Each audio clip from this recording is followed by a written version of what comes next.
جواد الأئمة يا سيدي أتينا لبابك كي نهتدي جواد الأئمة يا سيدي.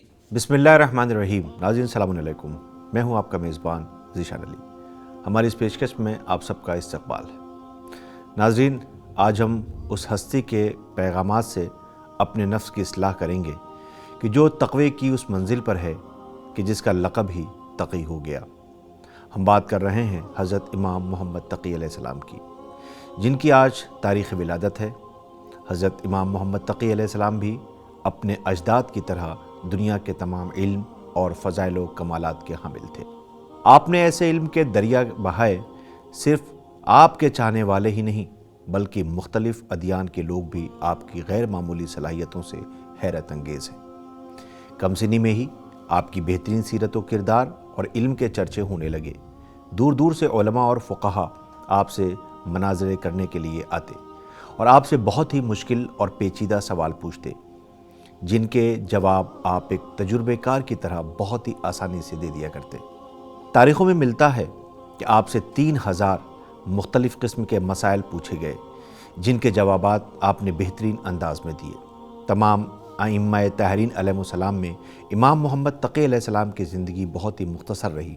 صرف 25 سال ہی آپ اس دنیا میں رہے، جس میں آپ کا دور امامت 17 سال رہا. زندگی کے 25 سال بھی آپ کے جد و جہد میں گزرے، لیکن اس مختصر سی حیات میں بھی آپ نے دنیا کو زندگی گزارنے کے بہترین پیغامات دیے. آپ بھی سخی ابن سخی تھے. غریبوں مسکینوں کا خیال رکھنا، لوگوں کی ضرورت کو پورا کرنا، یہ وہ خصلتیں تھیں جن کی وجہ سے آپ کا لقب جواد ہو گیا. تو آئیے آپ کی تاریخ ولادت پر ہم آپ کے ہی کچھ پیغامات سے نصیحت حاصل کریں. تمام الہی نمائندوں کی طرح حضرت امام محمد تقی علیہ السلام نے بھی پوری زندگی زاہدانہ گزاری اور لوگوں کو بھی زہد و تقوی اختیار کرنے کا حکم دیا. جیسا کہ ایک واقعے میں ملتا بھی ہے کہ ایک بار ایک شخص نے حضرت امام محمد تقی علیہ السلام سے عرض کی، مجھے کچھ نصیحت فرما دیجئے. تو آپ نے اس کو یہ بیش بہا نصیحت فرمائی. آپ نے فرمایا، صبر کو تکیہ بناؤ، غریبی کو گلے لگاؤ، خواہشات کو چھوڑ دو، ہوا و ہوس کی مخالفت کرو. یاد رکھو تم خدا کی نگاہ سے نہیں بچ سکتے، لہٰذا غور کرو کس طرح زندگی بسر کرنا ہے. حضرت امام محمد تقی علیہ السلام نے صرف پیغام ہی نہیں دیا بلکہ اپنے جد حضرت علی علیہ السلام کی طرح زاہدانہ زندگی بسر کی، دنیا سے بے رغبتی کی اور ہمیشہ خدا سے لو لگائی. آپ نے لوگوں کو بھی بہترین انداز میں خدا پر بھروسہ اور توکل کی نصیحت فرمائی، جو ہماری تہذیب نفس کے لیے بہت ہی فائدہ مند ہے. آپ فرماتے ہیں کہ جو شخص خدا پر بھروسہ کرتا ہے خدا اس کو خوش کر دیتا ہے، اور جو خدا پر توکل کرتا ہے خدا اس کے تمام امور کی کفایت کرتا ہے. خدا پر اطمینان ایک ایسا قلعہ ہے جس میں مومن امین کے علاوہ کوئی پناہ نہیں لیتا. خدا پر توکل ہر برائی سے نجات اور ہر قسم کے دشمن سے حفاظت کا ذریعہ ہے. دین عزت اور علم خزانہ اور خاموشی نور ہے. زہد کی انتہا ہر گناہ سے پرہیز ہے. بدعتوں کی طرح کوئی چیز دین کو برباد کرنے والی نہیں ہے، اور طمع سے زیادہ کوئی چیز انسان کو فاسد کرنے والا نہیں ہے. لوگوں کے امور کی اصلاح ان کے رہبر سے ہوتی ہے اور دعاؤں سے بلائیں رد ہو جاتی ہیں. حضرت امام علیہ السلام نے انسان کی خوشی کا راز خدا پر بھروسے کو بتایا.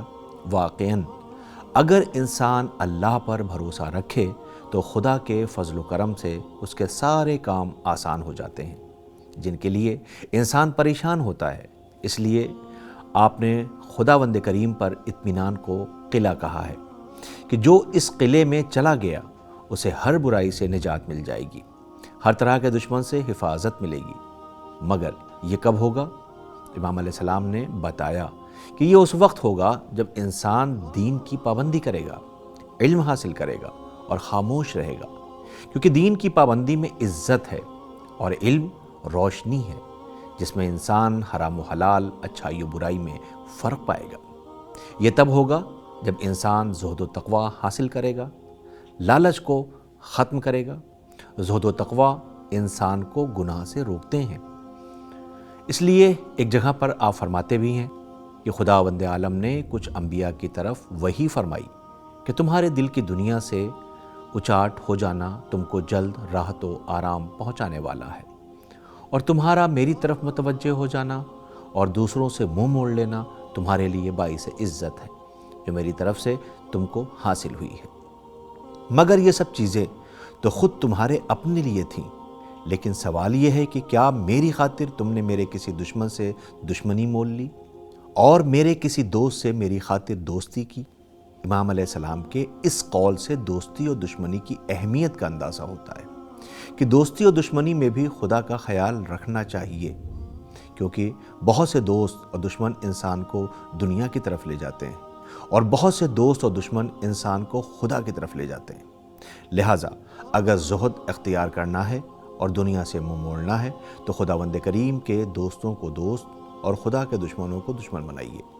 اب قرآن مجید میں دیکھیں تو خداوند کریم کہیں احسان کرنے والوں کو، پاک صاف رہنے والوں کو، اور کہیں تقوی اختیار کرنے والوں کو دوست بتا رہا ہے، اور کہیں پر دوستی پر پچھتانے کا ذکر ہو رہا ہے۔ اب دیکھیے سورہ فرقان کی آیت نمبر 28، اس میں ارشاد ہو رہا ہے کہ ہائے افسوس، کاش میں نے فلاں شخص کو اپنا دوست نہ بنایا ہوتا۔ امام علیہ السلام نے بتا دیا کہ دوستی اور دشمنی خداوند کریم کے لیے کرو تاکہ تم زہد و تقوی حاصل کر سکو۔ اسی لیے امام علیہ السلام نے اپنی وصیت میں بھی خداوند کریم کے بندوں کو تقوی اختیار کرنے کا حکم دیا ہے۔